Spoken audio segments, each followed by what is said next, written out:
मराठी नाटक, मालिका, चित्रपट या तिन्ही माध्यमांमध्ये आपल्या दमदार अभिनयाने स्वतःची वेगळी ओळख निर्माण करणारी सौंदर्यवती अभिनेत्री म्हणजे पल्लवी सुभाष। तिने आपल्या अभिनयाने आणि सौंदर्याने मराठी प्रेक्षकांची मने जिंकली होती। मात्र काही वर्ष मराठी मनोरंजन विश्व गाजवल्यानंतर ती अचानक गायब झाली। ती शेवटची हॅपी जर्नी या मराठी चित्रपटात दिसली होती।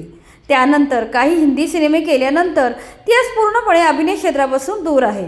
मधल्या काळात तिचे अभिनेता अनिकेत विश्वासरावसोबत अफेअर होतं। मात्र हे नातं तब्बल 8 वर्षांनी संपुष्टात आलं।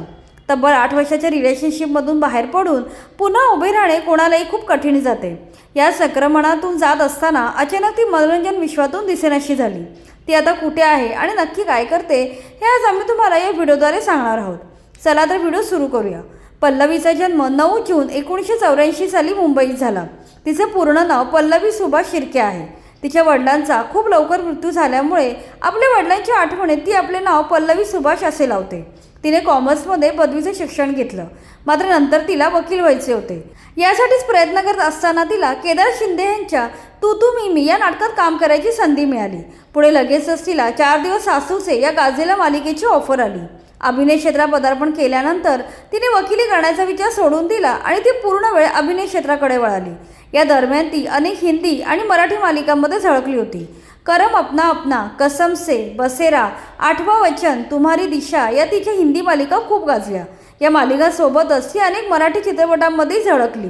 पोलिसाची बायको, नो प्रॉब्लेम, कुंकू झाले वैरी, सगळे सोयरे, प्रेमसूत्र, हॅपी जर्नी हे तिचे मराठी चित्रपट विशेष लक्षात राहिले। मधल्या काळात तिची गुंतदार उदय हे ही मराठी मालिका प्रेक्षकांनी डोक्यावर घेतली होती। त्याकाळी पल्लवी जितकी तिच्या कामामुळे चर्चेत असायची तितकीच ती तिच्या वैयक्तिक आयुष्यामुळे देखील चर्चेत असायची। 2006 साली एका प्रोजेक्टमध्ये काम करताना ती आणि अनिकेत विश्वासराव एकमेकांच्या प्रेमात पडले। त्याकाळी हे अफेअर चांगलंच गाजलं होतं। पल्लवी आणि अनिकेत अनेक सार्वजनिक कार्यक्रमांमध्ये जोडीने उपस्थित राहायचे। त्यांनी एक खास वैयक्तिक फोटोशूटही केलं होतं जे त्याकाळी खूप चर्चेत राहिलं होतं। ते दोघे लवकरच लग्न करणार आहेत असं सर्वांना वाटायला लागलं होतं। मात्र 2014 साली तब्बल 8 वर्षांनी त्यांचे ब्रेकअप झाले। हे ब्रेकअप संपूर्ण मराठी मनोरंजन विश्वासाठी धक्कादायक होतं। हा काळ पल्लवीसाठी खूप कठीण होता। 8 वर्षाच्या नात्यातून बाहेर पडण्याचं मोठं आव्हान तिच्यासमोर होतं। तिने स्वतःला कामामध्ये झोकून दिले। यावेळी ती महाभारत, चक्रवर्ती सम्राट अशा ऐतिहासिक आणि पौराणिक मालिकांमध्ये काम करत होती। कमालीच्या धैर्याने तिने या मालिकेचं शूटिंग पूर्ण केलं। मात्र यानंतर ती काही मोजक्या प्रोजेक्टमध्ये दिसली। तिने अभिनय क्षेत्रात काम करणं कमी केलं। सध्या ती पूर्ण वेळ जाहिराती क्षेत्रात कार्यरत आहे।